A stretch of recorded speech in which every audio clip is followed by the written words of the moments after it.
radicalmente a producción cero, porque el aburrimiento y la falta de visión global de su producción, o sea, no sabía qué producía, ponía el pedacito en un lugar y basta, hizo que el modelo fracasase completamente. Los modelos de producción en escala, de hecho, después hubo todas las variaciones de comenzar a rotar las personas y bueno, una serie de cosas que llamaron a un cambio de modelo general.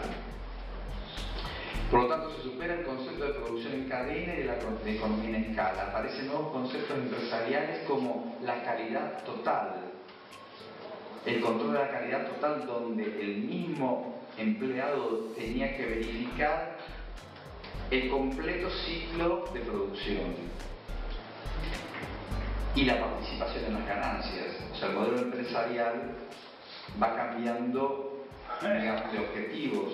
Si el empleado no participa en el proceso creativo, en el proceso de las ganancias, en el proceso de la producción y de la verificación de la calidad, no se ve involucrado existencialmente y por lo tanto a poco andar, no al lungo andar, la producción cae. La estructura social de la revolución industrial estaba dada por el empresario y el trabajador. Ahora los factores de la producción, el capital y el trabajo, se agrega el factor del manejo de información. Emerge una nueva clase dirigente, los tecnoburócratas, basada en la tecnología y el conocimiento, y aparecen nuevas categorías sociales como los infopobres, los inforricos y el digital divide,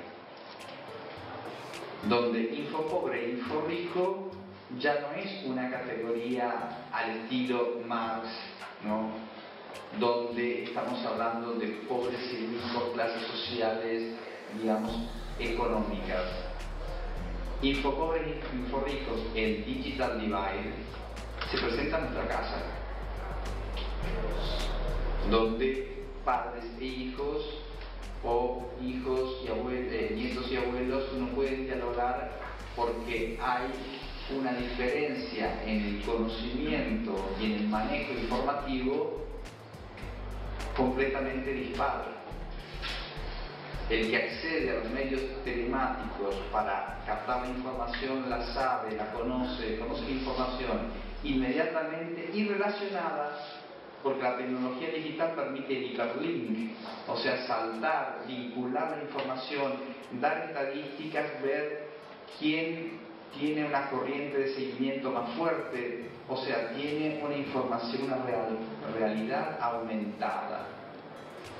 Ya no está frente al hecho histórico con el cual se relaciona, sino que la realidad le viene aumentada, con una serie de información adicional que quien no está en la digitalidad no la puede tener.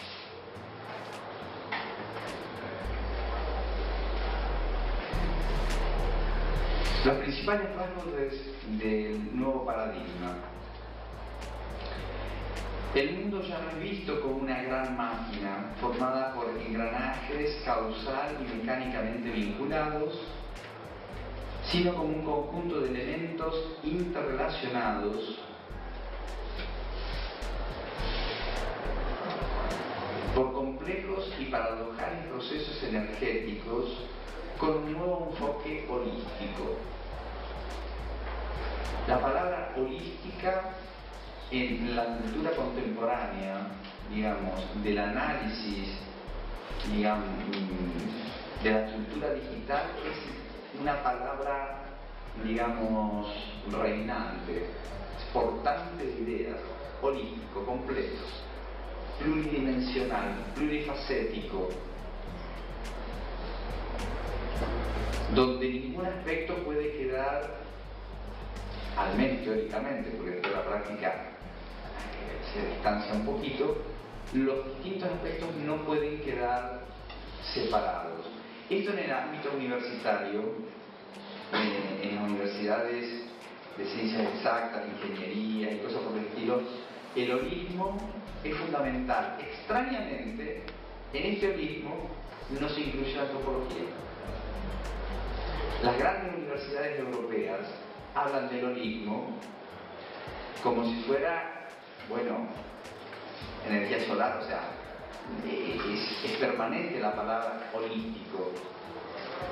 La cuestión paradojal es que este holismo no incluye a la persona humana en cuanto a persona humana. Por lo tanto, es un holismo bastante escaso. No se concibe una separación entre el sujeto y el objeto a la manera del positivismo que pensaba cuerpo y mente o a la filosofía cartesiana. El hombre es parte de un ecosistema, no vive a costa sino gracias a la naturaleza y establece con ella una relación de convivencia. El reconocimiento de la alteridad sexual asume la paridad y la igualdad de oportunidades para todos, sin distinción ni discriminación. El progreso no es algo indefinido, acumulativo y lineal. La dinámica de la sociedad no es lineal, sino una dinámica compleja.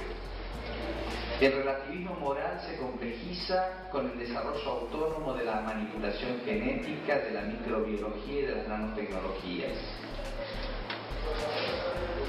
Tiempo y espacio, de acuerdo con la física relativista y cuántica, pierden su carácter de absoluto, impactando en todo el proceso social.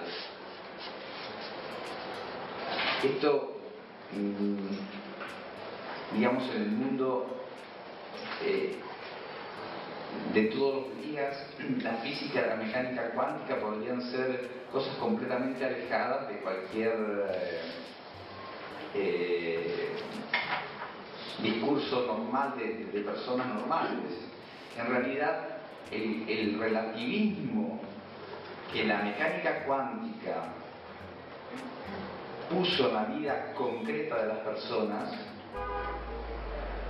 fue impresionante, porque la certeza de que la ciencia podía resolverlo todo, porque colocando los elementos justos en la ecuación el resultado era ese, la mecánica cuántica destruyó todo.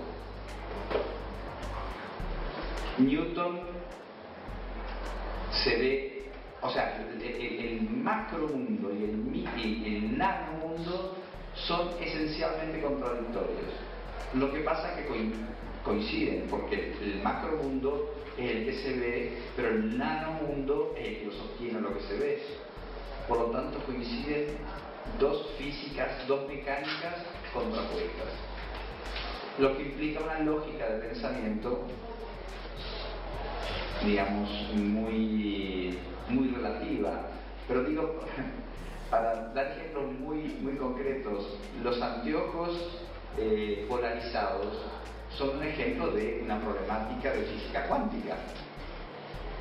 El anteojo polarizado es una manera en la cual los fotones se estudiaron para que uno vea de una parte y no vea de la otra. Si ustedes ponen dos anteojos, bueno, no tengo ninguno acá, uno así y otro así, no ven nada, no pasa la luz. Y si a estos dos le ponen uno inclinado, pasa de nuevo la luz. Ustedes dirán, qué pavada. Sí, claro, pero complica bastante la cosa, porque eso puede ser un atentado de guerra. O sea, basta solamente para esconder una persona que un vidrio se mueva y se acabó, no se ve más nada. O sea, la vida cotidiana fue cambiada con la mecánica cuántica. Claro, no hablamos de mecánica cuántica, pero existe. La antropología post-iluminista redescubre que el hombre no es exclusivamente un ser racional, sino un ser sensible. Hay entonces una mirada holística del hombre. Esto, por ejemplo, también, como decía, no incluye la antropología como la entendemos de la visión cristiana, pero a nivel informático, a nivel robótico, surge todo lo que es la computación afectiva, y todas las problemáticas relacionadas con el desarrollo computacional de la afectividad y la dependencia afectiva de los robots.